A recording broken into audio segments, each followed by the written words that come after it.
Thanks for downloading a 3CR podcast. 3CR is an independent community radio station based in Melbourne, Australia. We need your financial support to keep going. Go to www.3cr.org.au for more information and to donate online. Now stay tuned for your 3CR podcast. But you also had people that were very fine people on both sides. And the aliens would mind meld and give them the technology. They're bad aliens. So are you surprised the Nazis were influenced by demons? No, if demons are real, I would definitely think they'd be on the side of the Nazis. Yeah. McDonald's is connected to the Clintons. They chop up the bodies and put them into the sausage and hamburgers. People are being cannibalized. Look it up. And I'm watching CNN talk about this as violent white nationalist protests. We have done everything in our power to keep this peaceful, you know? It's Pepe's become kind of a symbol. You're listening to Yeah Nah Pasaran, a show about fascism and its gravediggers. I'm Cam Smith. I'm Andy Fleming. And today we are talking to Sarah Hightower. Sarah is an independent researcher with an interest in extremism and cults. She's an expert on Aum Shinrikyo. And if you spend as much time reading the replies to bad QAnon explainers on Twitter as I do, you might have seen her referred to in something along the lines of an increasingly common refrain. Maybe next time try talking to Sarah Hightower. Thanks for joining us, Sarah. Hi, I'm Sarah Hightower. Let's start with Aum Shinrikyo. I think for most of our listeners would be familiar with them as the group that committed the sarin gas attacks in Japan in the 90s. Maybe some listeners are familiar with the conspiracy theory or urban legend that they came to Australia to experiment with nukes. Who were Aum Shinrikyo? You got it right. They were the death cult that did a series of biological and chemical weapons attacks in Japan, committed multiple mass murders, and they did go to Australia, but not for nukes. They tested some of the sarin there at Banjawarn. I think there's just some weird reference in a Bill Bryson book somewhere about nukes that has been picked up by the internet. No, they were trying to get uranium deposits. As apparently the land out there is supposed to have like uranium or something, and they dug, but they didn't get anything. So they made this little ramshackle shack, and they tested the chemical weapons. It was like a sheep farm, I think. So they tested the weapons on the animals. That's what they did in Australia. What was the group besides just this terrorist organization? It was a New Age cult. It started out as a yoga studio, and then they started talking about the prophecies of Nostradamus that were pretty popular at the time. And they started latching on to this end of the world millenarian like mindset, and then slowly but surely, they started trying to amass biological weapons, and the biological weapons program failed. So they went to the chemical weapons. The chemical weapons program was very successful, and they started branching out to places like Sri Lanka, Germany, America, Russia, but they're best remembered as a New Age terrorist organization. So one of the most common things you would hear after 9/11 here in America was, "Well, you don't see any Buddhist terrorists, do you?" And it's like, well, actually, I think a bunch of Buddhists made sarin and gassed the subway, so it's you do see Buddhist terrorists. Their name's Aum. How did you start researching Aum Shinrikyo? 9/11, when people started trying to say that you don't see any Buddhist terrorists. I was like, well, I'm a child and I don't like you, and I'm going to argue with you. And here's literally just one book on the subject, so let me just read that real quick, and when I come back to school tomorrow, it's going to be screaming at all of you because I hate you. And then I stuck with it. Fair enough. Because just like the people, you kind of if you read Lifton's Destroying the World to Save It, it's like you kind of get a feel for these people, and you can kind of wow, that could have been me there, but for the grace of God go I.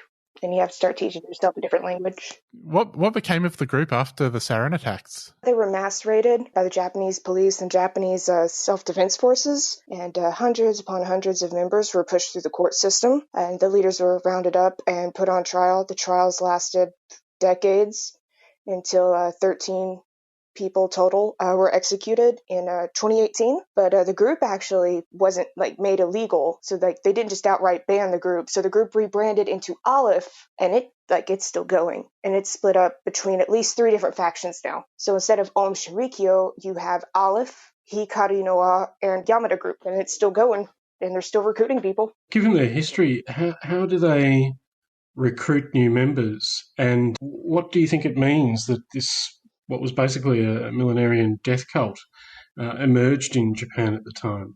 Actually, to answer your question about how they recruit, tell me if this sounds familiar. Okay, so they go online, and they don't just flat out say that they're Aum Shinrikyo. And they go into like Facebook groups and like online groups with people who have these various interests, and they reach out and they're like, hey, I like books. I have a book club too. You want to come read some books with me? Or, hey, you got a cooking club. I like curry. You want to come make some curry with me? And they bring you in and they're like, actually, we also do yoga. Do you want to do some yoga with me? And then over time, they just slowly kind of indoctrinate these people into believing conspiracy theories about, I don't know, 9/11 was an inside job, the sarin attacks were an inside job, the Freemasons are in charge of everything, the New World Order is in charge of everything, the media is fake. Also, by the way, we're Aum Shinrikyo, but you don't care about that now because we've already indoctrinated you. I don't know if any of that sounds familiar, because I don't think any other group does that. Yeah, it does sound somewhat familiar. I can't quite put my finger on it, but does this is this like a really rapid immersion? Because I guess, well, if we think about things like Q and so on, it's been my kind of experience that when people first come in contact, it often seems to be the case that it takes a very short period of time for them to go from, relatively sane, I suppose, to taking on board all this stuff, just holus bolus, and becoming, and this happens so rapidly. Was that the case with the Japanese cult? Yes. Yeah, it's almost exactly the same. The one time I watched somebody get fooled and get pulled into Aleph online, on Twitter actually, and like none of us could stop it. I think it only took like maybe, like 1 or 2 weeks for the person who was basically grooming them to get them to log off and start going to hot yoga, and then they never came back and they joined Aleph.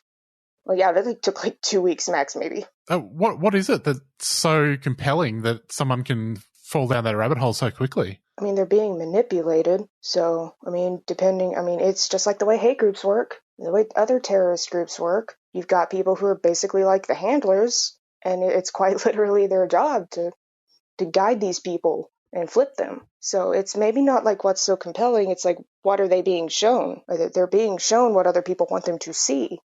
That could be anything, and it could be phrased in any which way.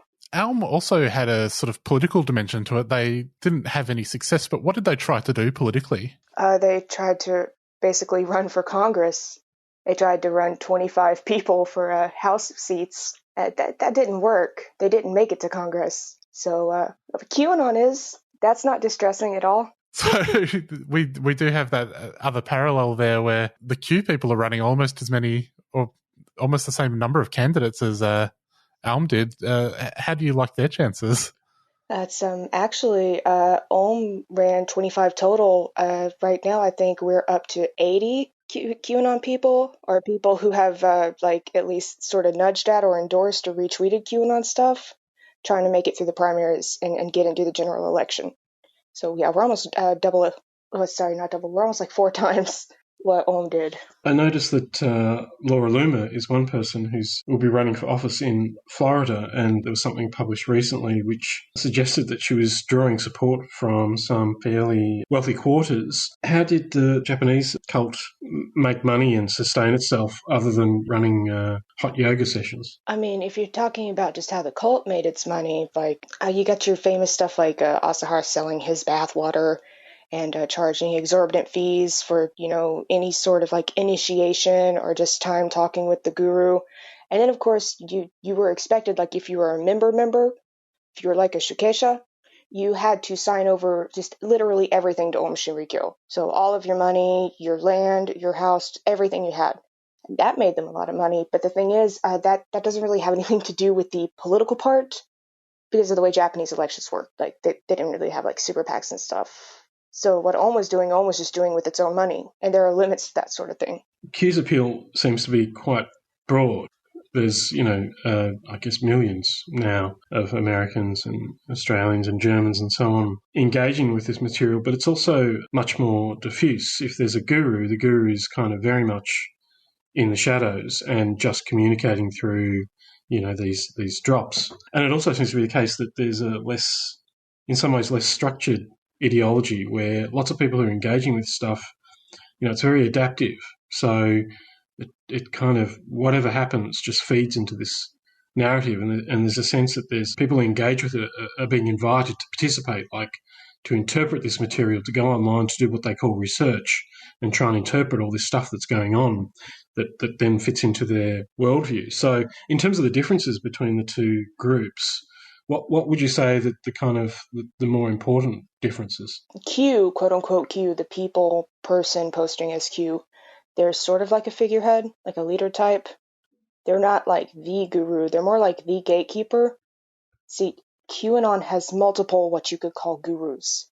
Like all of these grifters with large followings on Twitter and in running these Facebook groups, they're their own little gurus. And I've lost count of how many there are because there are so many, but they're the ones who can interpret the word of Q instead of Q being the one that like can single-handedly bring you the word of Trump. Like the person with the most power in QAnon, I think, would be whoever they think Q plus is. They think Q plus is Trump. So whoever's getting to post as Q plus, like they probably have the most sway. But you're right that it is different from Aum Shinrikyo in that sense. And the thing is, once you're kind of letting everybody bring their own thing to the Thanksgiving table, oh man, God, we're seeing so much. We're seeing Christian identity. We're seeing New Age yoga stuff and the healing crystals and the white dude space aliens and the Sarah Hightower. It really is just like a giant Katamari ball of despair. So it's different from Mom in that way. I wanted to ask you about Nasara Gassara because that's a sort of conspiracy theory from the late 90s, early 2000s, and I hadn't seen it mentioned with QAnon, I'm fairly sure, up until very recently. Is that the sort of thing that they've just gotten onto it, or was it always there in the background and maybe I just didn't see it? It's been there in the background for quite a while. It got added to it a while back ago, like maybe 2 years ago. You could go double check with Travis View, but I remember him pointing that out and us talking about it well over a year ago. Yeah, I thought it was a weird one because sort of the hero of Nasara is Bill Clinton, and the Clintons are obviously persona non grata with QAnon. The big thing didn't happen, so maybe the big thing didn't happen because it was held back by Clinton and the bad guys. But now the good guy's here, so it's finally going to happen, y'all. Woohoo! Yeah, Trump Sarah. Oh. For the benefit of listeners and myself, what is Nasara? It's basically soft-sit socialism. If I had to distill it down, it's okay, what if socialism, but for sovereign citizens? It's going to be a worldwide currency reset, and everyone's going to get their money with the big currency reset. Oh, God, man. I sort of think of it as a reverse Fight Club because apparently all of the information to wipe everyone's debt was in the Twin Towers. That's why they had to blow it up. Really? Oh. Wow. This is blowing Andy's mind. Yeah, that's highly creative. I like it. Oh, have you never looked into the Oklahoma City bombing conspiracy theories? Oh, which one? There must be many now.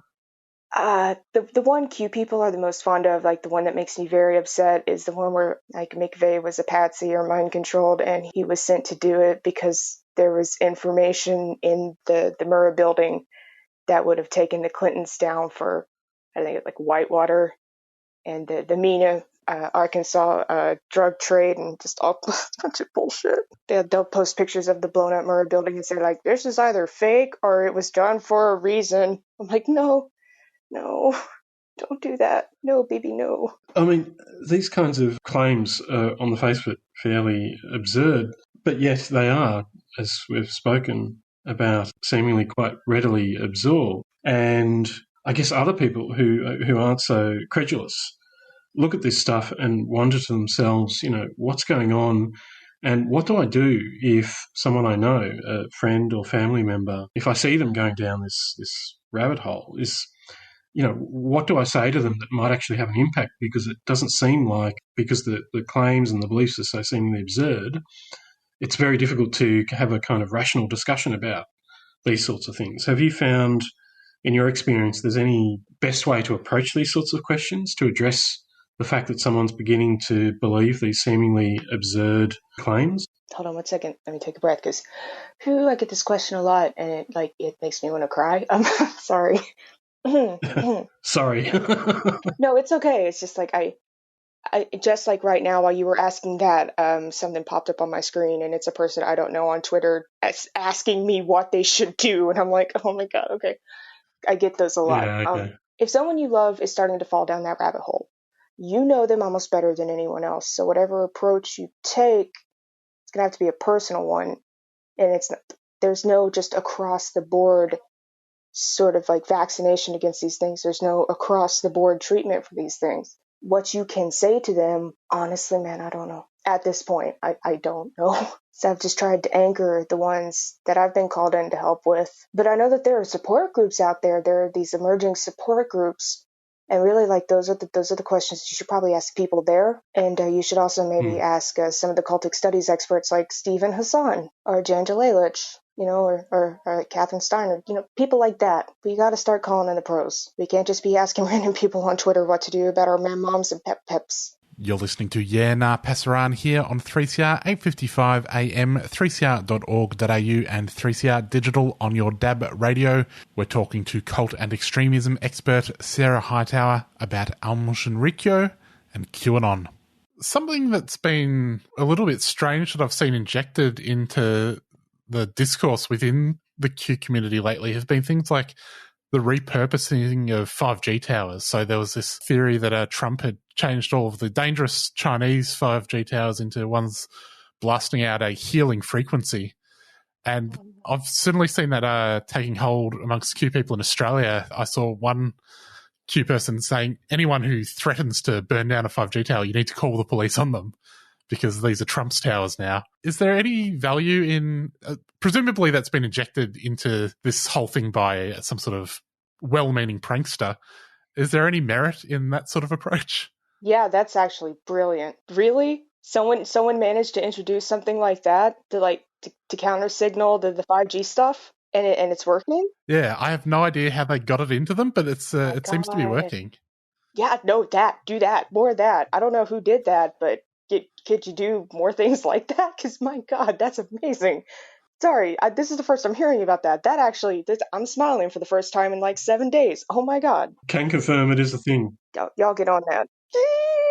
Sorry, I'm so happy. What do you think, like, obviously, the world's experienced a whole series of crises at the moment. And I guess, some have argued that it's in moments of social crisis these sorts of conspiracy theories really do become popular. The nature of those crises are fairly well known. But what do you understand to be the relationship between, I guess, crisis of one sort or another and the receptivity of individuals to these sorts of ideas who are, these individuals are presumably scrambling to make sense of the world, and this appears to be something preferable to the kinds of narratives or explanations that are offered by otherwise mainstream sources. So I guess what I'm asking is, what's really attractive about this stuff and what drives people to embrace it so readily? Honestly, what I can say is it's kind of like a pretty well documented phenomenon at this point. I mean, look at the 60s and the 70s and how things kind of got rowdy there.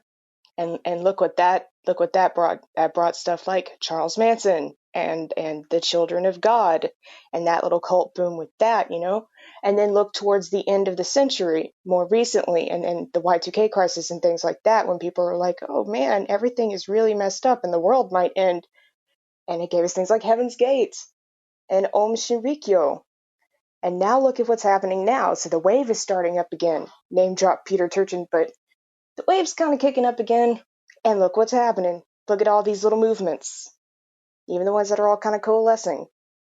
Like everyone's just kind of on edge and kind of does feel like the end of the world is a possibility to some people. Probably. So, I mean, a lot of this stuff is attractive, especially if you're cooped up in your house all the time with nothing but like 2 screens, small screen and large screen. You're going to kind of go a little stir crazy, right? Maybe a little. So, Sarah, media literacy is something that's commonly pointed to as a major issue that's driving this phenomenon. Does that ring true to you? Yeah. Yeah, no, that tracks. Because, I mean, if you look at the people making fun of or just talking bad about QAnon and the Q followers, they either use ableist slurs like Q-tard, or they just joke about it being a bunch of boomers. But it's like, yeah, your healing crystal peps, they didn't spend like their entire life on the internet, so no, they don't have that literacy. They don't really know how to navigate these extremely online information bubbles and ecosystems and the like alternative fake sources of information. So they don't really know what to look out for. And oh look, Pep done fell in the bad hole. And he's just gonna keep falling down the hole until he lands on QAnon. It's like, yeah, no, that theory tracks. We've seen over the past, I guess 4 years, but more and more over time, Trump, good friend President Trump, has been flirting with Q and retweeting QAnon accounts, but just recently has seemingly begun to signal much more strongly that he, regards this as being a worthy constituency. And there's been an argument that one of the reasons he hasn't perhaps fully embraced it until now is because it's still regarded as some as being quite marginal, and embracing it is going to cost him in the end. So do you think that this more open flirtation with QAnon is going to work to Trump's advantage, given that the election's just a couple of months away? Yeah, unfortunately, I think we're at the point where it's probably going to help. Whoever that reporter was who asked him about QAnon, they did not know how to phrase it appropriately. They messed up. I'm sorry, but they messed up. They should have let one of the reporters into the press pool. One of the reporters who has been covering this for years into the press pool. They should have had somebody like Will from the Daily Beast or Ben from NBC, or God, man, even somehow to get like Travis in there, or just someone with some familiarity who knows how to phrase these things. So it doesn't whip up the followers or make things worse. They didn't. And now Trump's like, oh, well, they like me. That's all that matters to him. And is it so bad to bring down Satanists? Right. Oh, that was sort of what I was thinking about when I was talking about media literacy, is it goes both ways. Yeah, it does.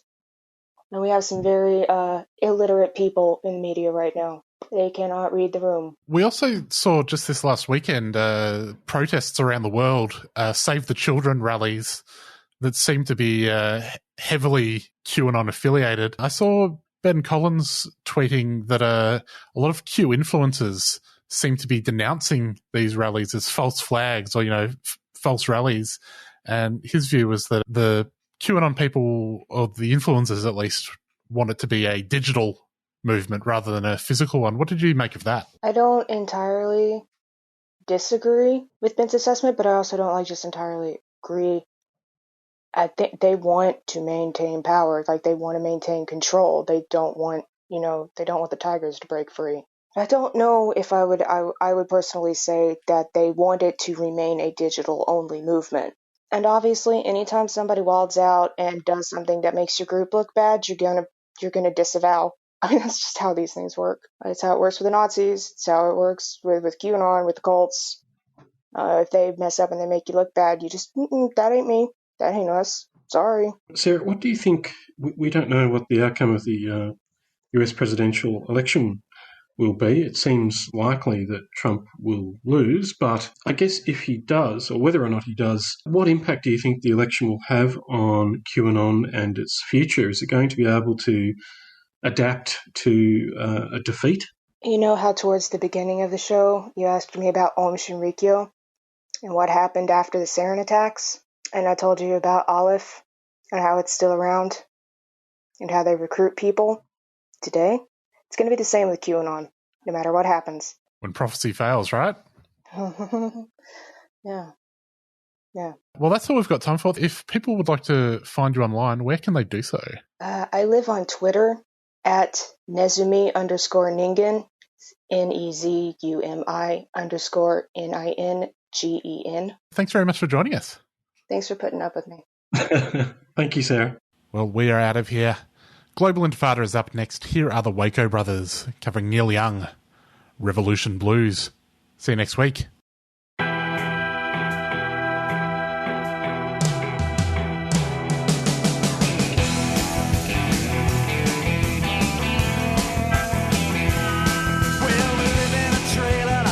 Of town. You never see us cause we don't come around. We got 25 rifles just to keep the population down. Well, we need you now, and that's why I'm hanging around.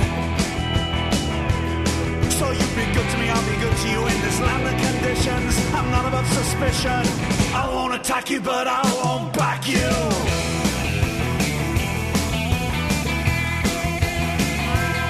Well, it's so good to be here to sleep on your lawn. Remember your guard dog? Well, I'm sorry, but he's gone. It was such a drag to hear him whining all night long. Yeah, that was me with the dove, set them free by the factory where you built your computer, love. I hope you get the connection, cause I can't take the rejection. I won't deceive you, I just don't believe you.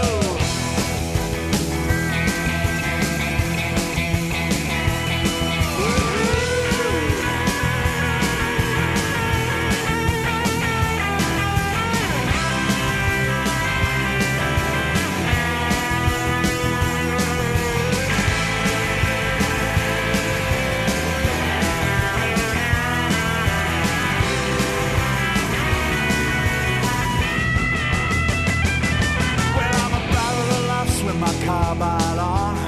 I keep on popping till my ammunition gone, but I'm still not happy. I feel like there's something wrong.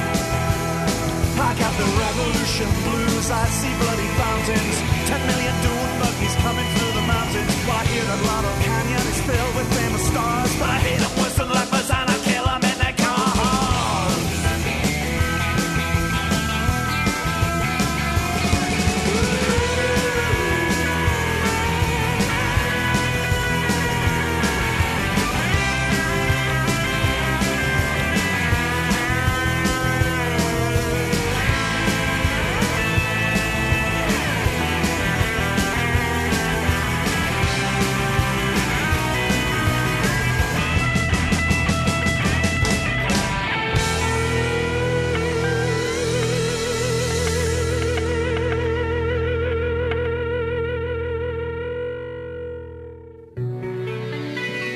BDS Australia is hosting an online forum featuring boycott, divestment and sanctions. BDS co-founder Omar Barghouti on Saturday, August 29 at 7:30pm. Joining Omar will be First Nations scholars Eamon McGuire and Professor Tony Birch, as well as Palestinian Australians Dr. Randa Abdel Fattah and Ms. Hiba Farah.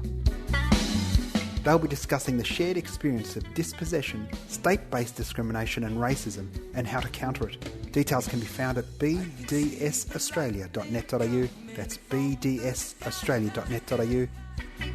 Boycott, Divestment, Sanctions, BDS Australia, is part of the global effort to end support for Israel's oppression of Palestinians and pressure Israel to comply with international law. More details at bdsaustralia.net.au. BDS Australia is a 3CR supporter.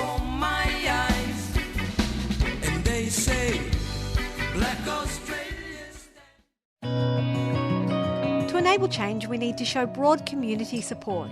Show your support for walking and cycling in the City of Yarra by appearing as a champion on the Streets Alive website, representing your local street, neighbourhood or school. It's fast, free and simple. Learn more at streets-alive-yarra.org. A 3CR supporter.